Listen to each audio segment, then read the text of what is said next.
Alors bonjour, bienvenue à cette conférence web qui porte sur l'introduction à l'examen clinique de l'année. Mon nom est Philippe Voyer, je suis professeur titulaire ici à la Faculté des sciences infirmières. Le contenu de cette conférence web provient du petit livre L'examen clinique de l'année qu'on retrouve ici, particulièrement la première section de ce petit livre-là qui a été à l'origine du contenu que vous allez voir dans la conférence web. Alors le plan de la conférence web: introduction à l'examen clinique, introduction au vieillissement, les syndromes gériatriques, leur place en fait dans l'examen clinique, un mot sur le stéthoscope et un mot sur le contexte de l'examen physique.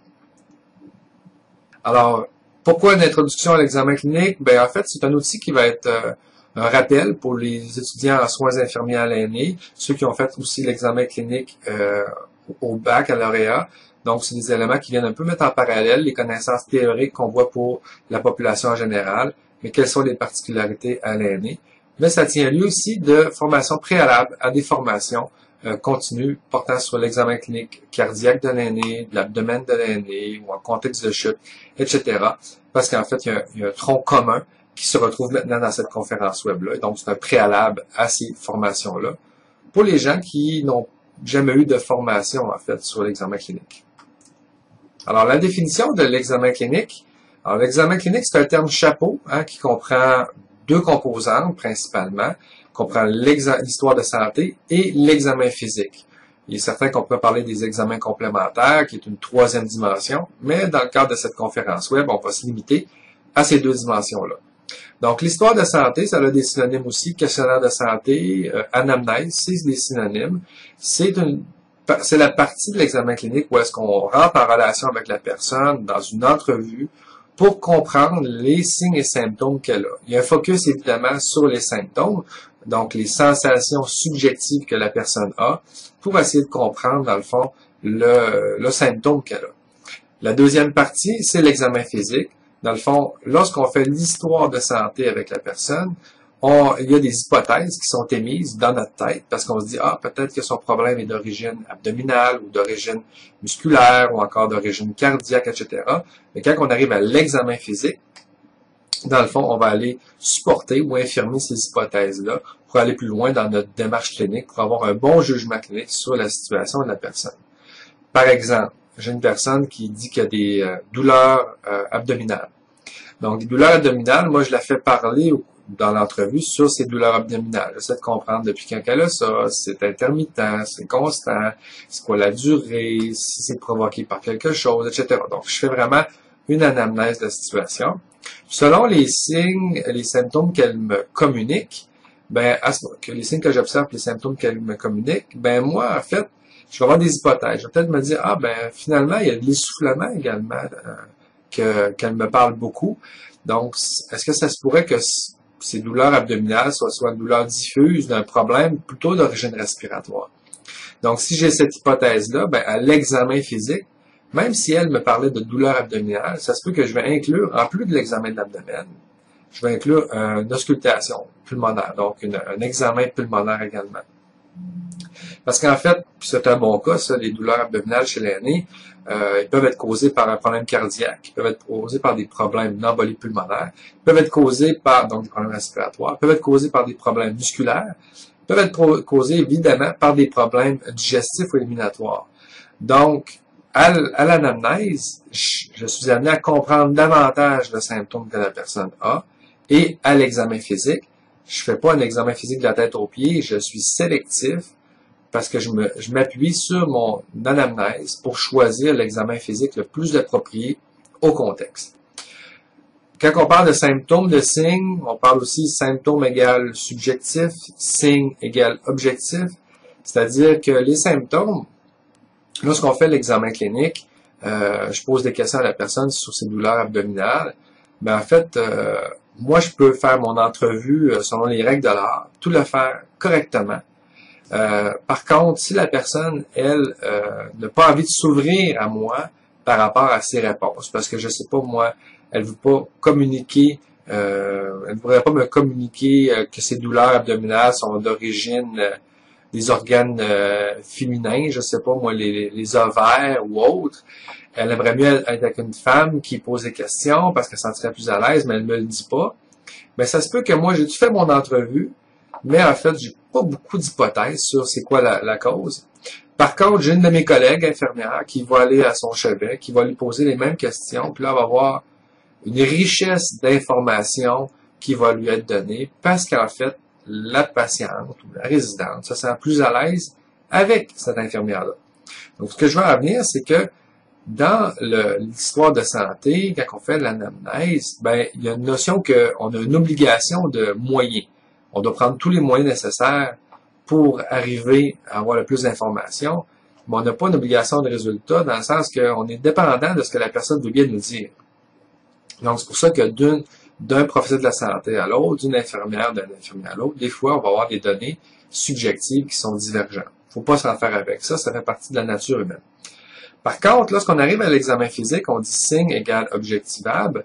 Ben ici, en fait, si la même patiente voulait pas me parler de ses problèmes génitaux, ben en fait, lorsque je vais faire la palpation, mettons la palpation profonde dans la zone suspubienne ou encore dans le cadre inférieur droit, selon le problème, l'origine de la personne, l'origine du problème de la personne, ben en fait, si elle a une douleur vive qui est reliée à un processus inflammatoire, ben ça, elle ne pourra pas me le cacher. Elle ne pourra pas dire, ah ben à toi, tu sais, je te communiquerai pas ma douleur, en fait. Si elle a mal, elle sera pas capable, au minimum, d'avoir prendre des positions antalgiques, elle va se protéger, elle va leur changer de position, elle va demander d'arrêter l'examen avec fermeté. Alors, on va vraiment constater qu'il y a quelque chose qui tourne pas rond au niveau de l'abdomen, de toute façon. Donc, ce que je veux dire par là, c'est que à l'examen physique, ça apporte beaucoup de crédibilité à notre examen, à notre évaluation, parce qu'en fait, d'un infirmier ou d'une infirmière à l'autre, on arrive au même résultat. Si, par exemple, une personne est essoufflée, puis elle a un souffle au foyer aortique, ben son souffle cardiaque, elle ne peut pas décider de le communiquer, de le faire entendre à certaines infirmières, puis pas à d'autres infirmiers, et inversement. En fait, elle n'a pas de contrôle là-dessus. Donc, c'est ça qu'on entend par signe, qu'on inscrit dans l'examen physique, parce que c'est objectivable. Tout le monde, on arrive au même résultat. Donc, celui-là, on a quand même, je vous dirais, une obligation de résultat plus important, dans le sens que j'ai une personne qui est essoufflée, qui est dyspnéique, qui a des difficultés respiratoires, puis dans le lobe inférieur droit et gauche, toute dans la base, en face postérieure, quand je scrute, j'ai des crépitants qui sont très clairs, qui sont forts, qui sont bien nourris. Donc, qui témoignent d'un édème aigu du poumon, par exemple, chez cette personne-là. Mais là, un infirmier ou une infirmière qui s'en va là, puis qui écoute, puis il dit « j'entends pas », puis il est dûment formé et tout, ben là, on a un problème vraiment de compétence à ce moment-là. Parce que les crépitants sont là, le patient ou la patiente les cache pas, mais la personne ne les entend pas. Mais quand tout le monde est bien formé, ben tout le monde les entend, puis à ce moment-là, c'est là qu'on gagne en termes de collaboration intra- et interdisciplinaire, parce que tout le monde, on obtient les mêmes résultats. Quand on pense, par exemple, au risque de chute, des fois, on voit ça, les gens vont dire, ben, tu risque de tomber, tu penses cette dame âgée-là, et là, tu as l'infirmière après dire, ah, ben, non, moi, je la trouve solide. L'autre, il va dire, ben, je l'ai vu avec des pertes d'équilibre l'autre fois. Donc, finalement, c'est de l'opinion, c'est très subjectif. Alors qu'il existe, à l'examen physique, des tests qu'on peut faire. Ouais. Donc, tu la trouves fragile, va voir si c'est membre inférieur, il y a une faiblesse unilatérale ou bilatérale. On peut voir les réflexes, on peut voir dans des tests, par exemple le test de Time Up and Go, elle a fait marcher, puis on peut voir si elle a des pertes d'équilibre, en combien de temps qu'elle fait ça, est-ce qu'elle est capable de garder l'équilibre les deux pieds collés. Il y a plein de choses qui vont arriver, qu'on peut faire, qui va arriver que d'un infirmier à l'autre, d'une infirmière à l'autre, on va avoir la même opinion parce qu'on a fait un examen clinique qui nous permet, dans le fond, de déterminer avec assurance, crédibilité, le résultat de notre évaluation. Donc, les buts de l'examen clinique en tant que tel, l'examen clinique, c'est un rehaussement de ce qu'on fait déjà. En fait, avant la loi de 90, avant 2003, on évaluait déjà les infirmiers et infirmières. L'examen clinique, donc, ça permet de faire l'évaluation de l'état de santé, ça permet de faire de la prévention, de la promotion de la santé, de la surveillance clinique, donc du suivi de traitement, de la réadaptation, etc. Donc, rien de neuf sous le soleil. C'est juste que l'examen clinique, c'est que la boîte à outils de l'infirmier et de l'infirmière devient plus élaboré. OK? Donc, avant, une personne qui était dyspnéique ou qui avait un DRS ou encore qui avait des problèmes éliminatoires, qui avait fait une chute, etc., mais dans la boîte à outils du personnel infirmier, on avait les signes vitaux, la saturation, les signes neurologiques, mais ça se limitait là. Fait que peu importe le problème, on avait toujours à peu près la même boîte à outils. Ce qui arrive avec l'examen clinique, c'est que si la personne a des problèmes digestifs, ben on a un examen de l'abdomen. Si la personne a des problèmes cardiaques, on a l'examen clinique du cœur. Donc, on est en mesure de faire une évaluation beaucoup plus individualisée, personnalisée, adéquate au contexte, puis aux symptômes, aux signes que la personne présente. Donc, rien de neuf sous le soleil avec l'examen clinique, c'est juste qu'on a une boîte outils. On est mieux équipé pour faire de l'évaluation. Faire l'examen clinique, c'est pas un choix personnel, c'est pas une préférence d'un infirmier ou d'une autre infirmière. Moi, j'aime ça, l'examen clinique, que je le fais. T'sais. Pas du tout. On a 14 activités réservées dans la profession et les deux premières ciblent directement l'examen clinique, c'est-à-dire qu'on dit évaluer la condition physique et mentale d'une personne symptomatique et exercer une surveillance clinique de la condition des personnes dont l'état de santé présente des risques. Donc, on fait vraiment ici référence à l'évaluation et à la surveillance clinique. Et pour assumer pleinement cette fonction-là, ben, on doit être en mesure de faire une évaluation. Si on prend l'évaluation de la condition physique, ben, évaluer, ça veut dire quoi la condition physique? Mais en fait, lorsque l'infirmière ou l'infirmier fait son examen clinique, à la fin de celui-ci, elle doit être en mesure de dire est-ce que c'est normal ou pas la manifestation que j'ai observée là? Donc, déterminer la normalité ou si c'est anormal. Ça peut paraître simple, par contre, il y a des situations qui vont faire en sorte que chez l'aîné, c'est pas toujours évident. Donc, par exemple, une personne âgée qui cherche ses mots. Je parlerai du personnel infirmier, on aurait des résultats très variables d'un infirmier ou d'une infirmière à l'autre, selon sa connaissance de l'impact du vieillissement sur la cognition. Parce qu'en fait, chercher ses mots, ça fait référence à la mémoire sémantique. Si c'est très occasionnel sans impact fonctionnel, il y a des bonnes chances que ce soit relié au vieillissement normal, mais habituellement, quand on cherche nos mots de façon constante, là, on tombe dans l'anormalité et ça mérite un examen médical plus approfondi par le médecin. Donc, premier élément, normal-anormal. Deuxième, la gravité. Donc, ça fait référence à la gravité. Est-ce que c'est léger, modéré, sévère? Est-ce que c'est urgent ou non urgent, la situation? Et finalement, mon examen clinique va m'amener à faire un constat. C'est pour ça que dans le PTI, on retrouve un endroit pour mettre les constats de notre évaluation, sur lequel repose, dans le fond, ces constats-là, un examen clinique. Donc, ça peut être un symptôme ou un signe, ça peut être dyspnée, étourdissement. Lorsque les manifestations cliniques sont très claires, ça peut même aller jusqu'à nommer un problème de santé, comme signe clinique d'un OAP, signe clinique d'une pneumonie, signe clinique d'un délirium, signe clinique d'une infection d'une plaie, etc. Mais l'important, c'est de mettre signe clinique parce qu'en fait, on émet une hypothèse et c'est juste qu'on veut communiquer de façon le plus clairement possible la situation aux membres de l'équipe interdisciplinaire et ça favorise un accès, une prise en charge plus rapide et adéquate. Donc, la différence entre dire signe clinique d'un délirium puis faire le diagnostic du délirium, c'est majeur. Par exemple, quand moi je dis signe clinique du délirium, dans le fond, je suis en train de dire au médecin, il y a une altération de l'état de conscience, il y a de l'inattention, il y a une pensée désorganisée, son état fluctue, ça s'est installé récemment. Donc, je suis en train de donner les signes et symptômes du délirium. Par contre, le critère D, qui fait référence au diagnostic différentiel, c'est pas moi qui va le faire, c'est vraiment le médecin, c'est de déterminer la cause du délirium.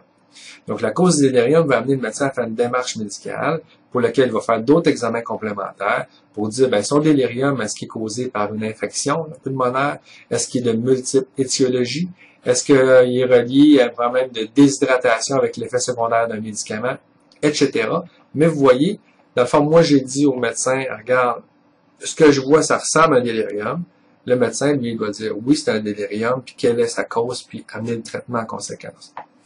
Parce que des fois, il y a des infirmiers, infirmières, ou des étudiantes qui se sentent un peu inconfortables là-dedans, de dire signe clinique de, mais il faut bien savoir que, en fait, on n'est pas en train de faire un diagnostic, puis c'est vraiment pas notre but. On peut donner l'exemple de la dépression. Si la personne elle a une perte de poids, Elle a un ralentissement moteur, elle fait de l'hypersomnie, elle a des idées suicidaires, elle a de la culpabilité, c'est constant depuis les 2 dernières semaines. En fait, je peux dire au médecin que la personne présente des signes cliniques d'une dépression. Mais encore là, la cause de sa dépression, là, en fait, si c'est de relier à de l'hypothyroïdie ou à un autre problème organique, c'est le médecin qui va faire ce diagnostic-là. Alors, c'est juste, quand c'est clair que ça ressemble à un problème de santé, on peut dire signe clinique 2. Sinon, mais il n'y a pas d'urgence à nommer le problème de santé. On peut nommer les signes et symptômes qui prédominent dans la situation. C'est vraiment quand on développe beaucoup d'expérience et d'habileté à l'examen clinique avec une population qu'on peut en arriver à avoir plus d'assurance à déterminer signes cliniques de tel problème. Mais si c'est flou, donc c'est plus ambigu, mais en fait, à ce moment-là, on va plus faire un constat du problème prioritaire dans la situation, qui pourrait être dyspnée, qui pourrait être douleur thoracique, etc. Alors, quand on parle d'examen clinique, ça a 2 composantes. L'anamnèse, comme je vous disais qu'il y a des synonymes, questionnaire de santé ou histoire de santé. Et il y a l'examen physique, qui lui comprend classiquement 4 composantes: inspection, palpation, percussion et auscultation. L'anamnèse, il n'y a pas de test physique qu'on fait là-dedans. C'est vraiment, on parle avec la personne. Ça rentre aussi de l'observation à ce niveau-là, bien qu'on l'a dans l'inspection. Mais on tombe en interaction avec la personne. Tandis qu'à l'examen physique, c'est vraiment basé sur des évaluations. À l'inspection, dans le fond, c'est beaucoup basé sur ce qu'on voit, ce qu'on sent, ce qu'on entend de la personne, qui sont des signes objectivables qu'on peut inscrire au niveau de l'inspection. Palpation, on se met à toucher la personne, à faire de la palpation des membres, de l'abdomen, etc. La percussion, donc on percute. J'ai une capsule web d'ailleurs sur la percussion que vous pouvez visionner. Et auscultation, on utilise un stéthoscope pour écouter les bruits intestinaux, bruits respiratoires, bruits cardiaques. Donc, c'est les principaux bruits qui nous intéressent dans la profession infirmière. Alors, à l'anamnèse, ce qu'on retrouve, c'est le PQRST. Alors, le PQRST qui est un acronyme qui nous permet simplement de faire une anamnèse de qualité, complète et pertinente.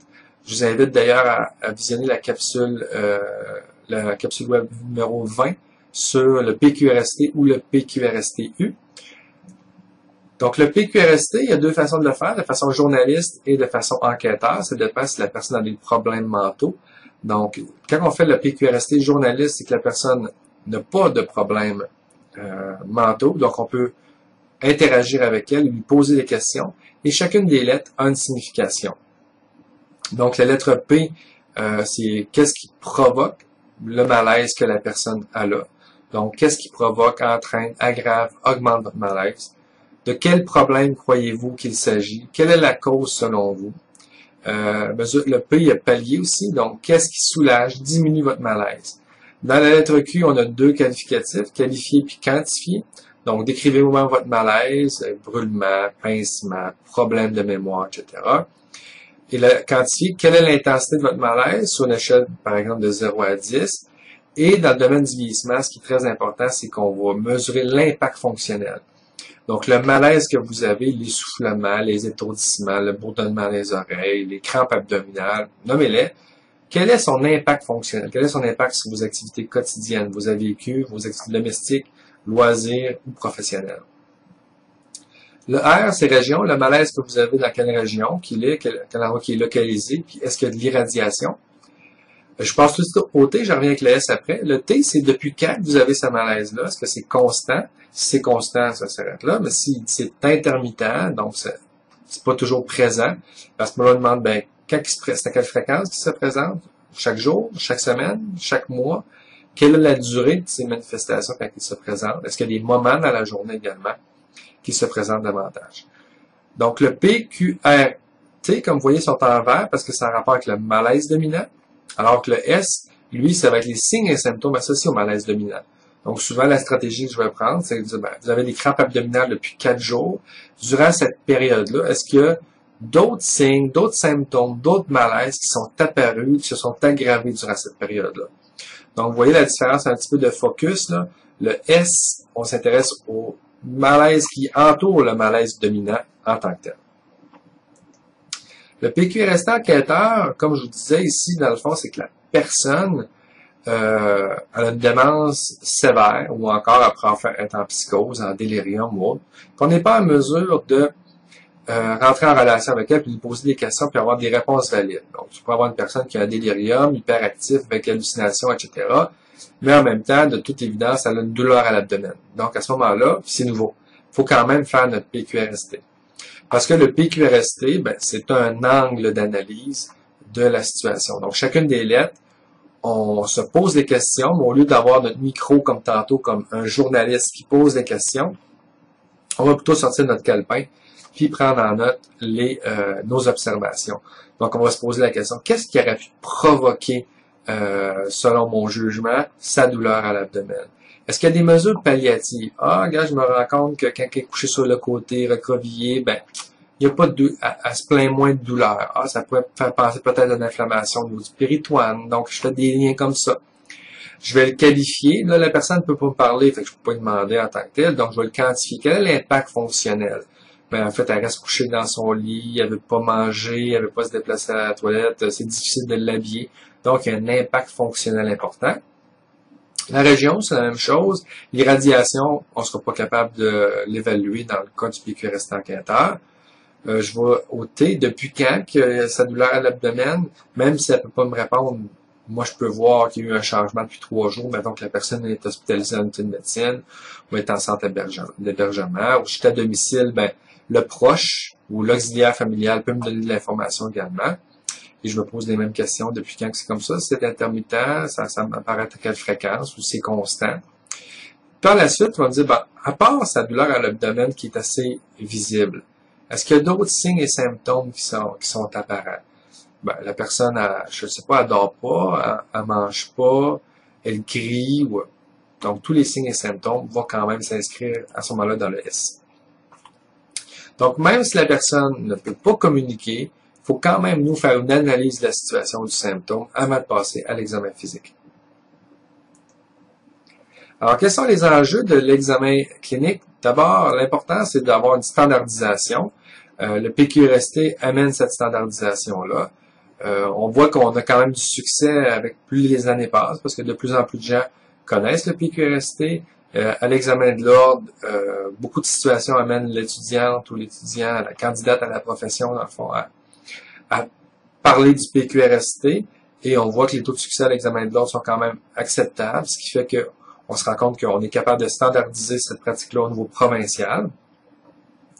Faut relever le défi au quotidien, ben, faut bien identifier le malaise dominant. Une erreur fréquente que je vois en pratique, c'est de perdre le focus du malaise dominant. Parce que vous avez vu que dans ma présentation, j'ai mis de l'emphase sur PQRT, puis le S qui est en rouge, parce qu'en fait, si je fais un PQRST à une personne qui a pour des problèmes respiratoires, si elle me dit qu'elle a de la douleur à la hanche, ben moi, ce que je vois le plus souvent quand je fais du coaching clinique, c'est l'infirmière qui va basculer, dans le fond, son attention, là, elle ne restera pas son attention sur uniquement, en fait, c'est correct, pour rester son attention sur les problèmes respiratoires de la personne, mais en même temps, il ne faut pas commencer à faire un PQRST avec la douleur en tant que telle.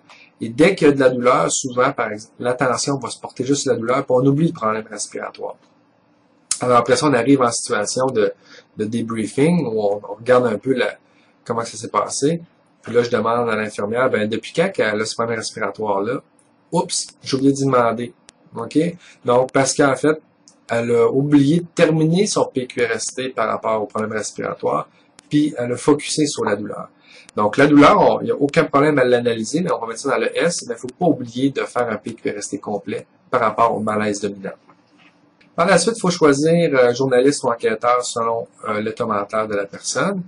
Et le dernier point, qui est un peu une observation aussi que je fais quand je fais du coaching clinique, c'est tout, en fait, il faut combattre l'empathie qui coule dans les veines des infirmiers et infirmières en pratique.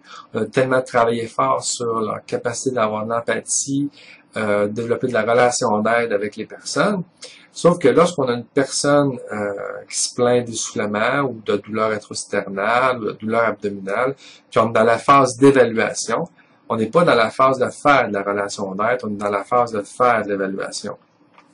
Dans le sens que je vous pose des questions, puis à un moment donné, ça va arriver que la patiente va se mettre à pleurer, par exemple, parce qu'elle trouve ça difficile, la situation qu'elle vit. Alors, j'ai vu beaucoup de situations où est-ce que l'infirmière ou l'infirmier, va prendre la main, va dire, bon, on est là pour vous aider, puis là, ça va se prolonger. Puis là, on a oublié qu'on est en train de faire une évaluation pour comprendre le problème qu'elle a. Là, on n'est plus en train d'avancer à comprendre le problème, à déterminer si c'est normal ou pas, la gravité de la situation, l'urgence d'agir. On est rendu à faire de la relation d'aide. C'est comme si on a choisi le traitement, mais on n'a pas fini d'évaluer. Stratégie que j'utilise fréquemment en clinique, c'est tout simplement que je vais dire à la dame, je comprends que c'est difficile ce que vous vivez, puis c'est justement, là, je vous pose des questions pour essayer de comprendre, pour vous aider correctement le plus rapidement possible. Puis en faisant ça, ça passe toujours bien, mais il faut le faire parce que des fois, comme je vous dis, les gens sont sensibles aux émotions de la personne, mais ils perdent le focus, puis là, ils n'ont plus l'esprit analytique pour comprendre ce qui se passe. Alors ça, c'est un petit défi que soulève lorsqu'on fait l'examen clinique en pratique. Je vous invite aussi à voir la capsule web numéro 2 sur le PQRST gériatrie. Puis j'ai la capsule 20 également, qui est pertinente à ce sujet-là, que vous pouvez aller voir. Alors, maintenant qu'on a introduit l'examen clinique vraiment de base, c'est quoi l'examen clinique? C'est en 2 dimensions, anamnèse et examen physique. Regardons quel est l'impact entre le vieillissement et l'examen clinique. Donc, d'abord, on va s'introduire à c'est quoi l'examen, le vieillissement. Alors, et après, on va regarder son impact sur l'examen physique. Le vieillissement normal se rapporte aux modifications normales et universelles à survenir lors de l'avancement en âge. Donc, il y a 2 mots-clés là-dedans, normal et universel. Donc, universel, c'est que tout le monde passe par là, le vieillissement. Puis normal, ces changements-là ne sont pas pathologiques en soi. Il faut quand même nuancer cette définition-là. On va dire tous les individus, sans égard à leur génétique, à leur environnement et à leur habitude de vie, présentent des modifications communes telles que la diminution de l'acuité auditive, de la force musculaire, de la capacité respiratoire cardiaque, etc., etc. Ce qu'on veut dire par la nuance, c'est que la génétique contribue à environ 20 à 30% de votre propre vieillissement normal. Alors, le reste, c'est les habitudes de vie et l'environnement en tant que tel. Les habitudes de vie, on parle de l'alimentation, on parle de l'exercice physique, on parle de la gestion du stress, etc. Alors que l'environnement, qualité de l'eau, l'air, même le climat politique, un climat de guerre dans un pays, par exemple, va affecter l'espérance de vie d'un individu. Donc, c'est toutes ces variables-là qui sont déterminantes dans votre propre vieillissement. Donc, lorsqu'on fait l'examen clinique, il faut différencier si c'est pathologique ou pas.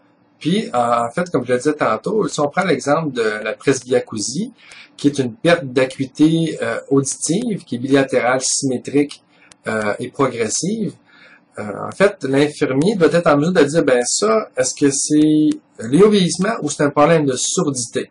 Okay? Alors, c'est tout là que l'examen clinique se trouve. Un test comme le test du chuchotement, par exemple, va permettre à l'infirmier justement de déterminer si c'est pathologique ou si c'est lié au vieillissement.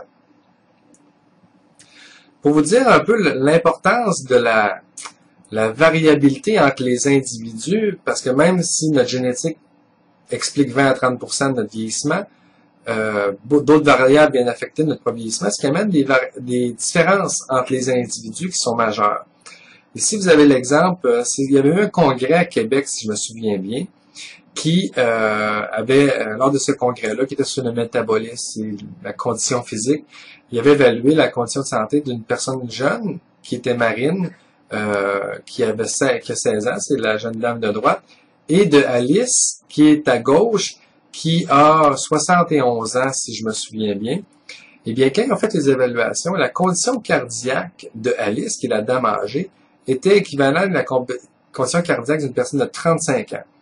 Alors, c'est pour vous montrer ici que le vieillissement en tant que tel, il y a un impact, il y a un déterminisme important.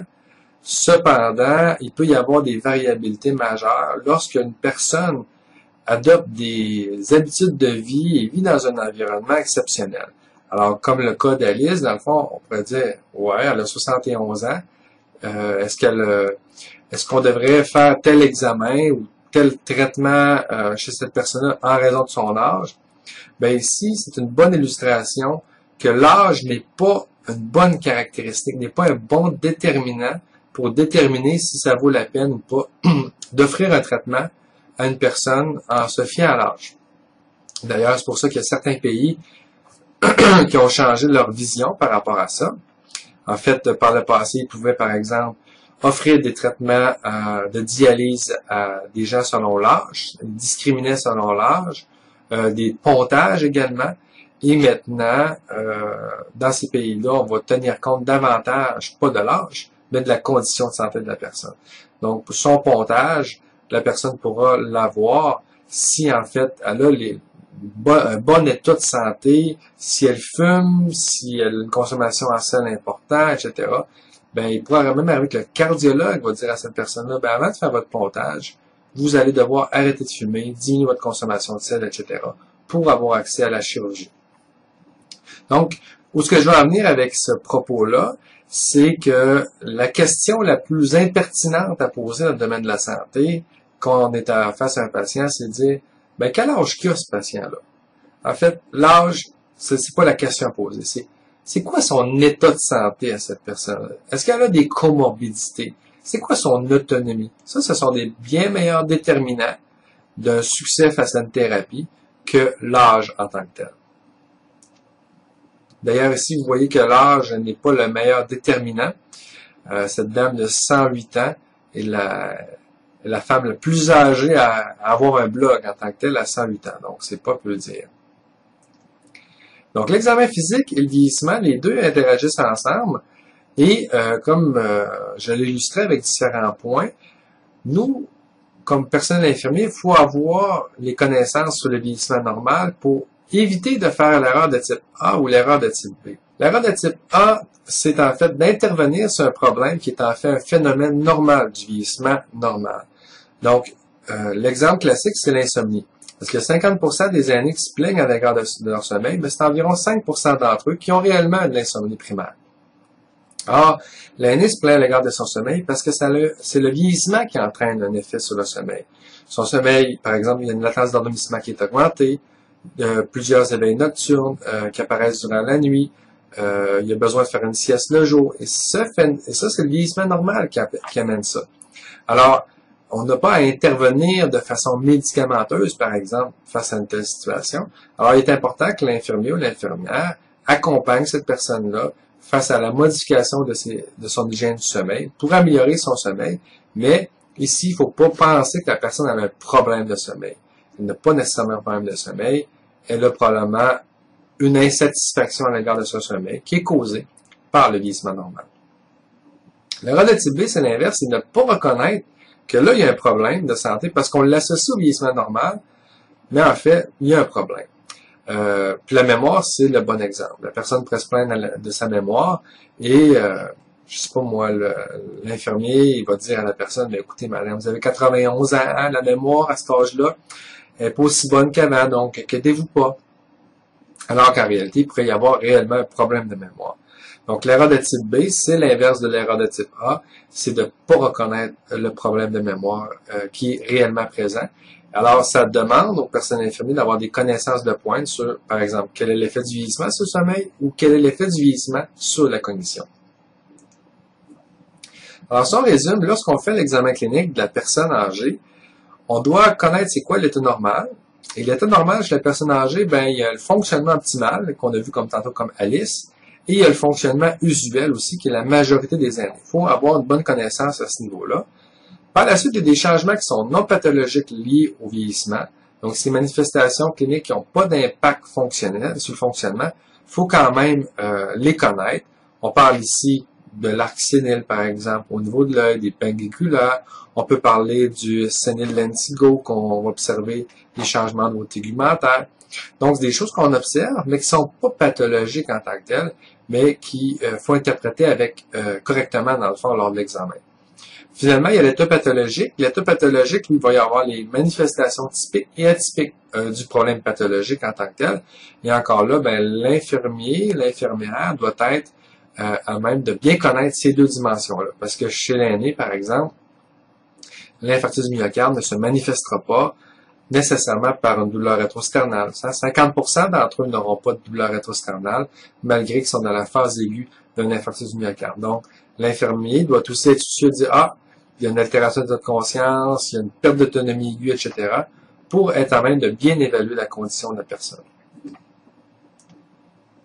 Justement, parlant des manifestations atypiques gériatriques incontournables, en fait, lorsqu'on fait l'examen clinique de l'aîné, il y a trois choses que l'attention du personnel infirmier doit toujours être parfaitement concentrée sur ces paramètres-là. C'est l'autonomie, l'état mental, puis les comportements.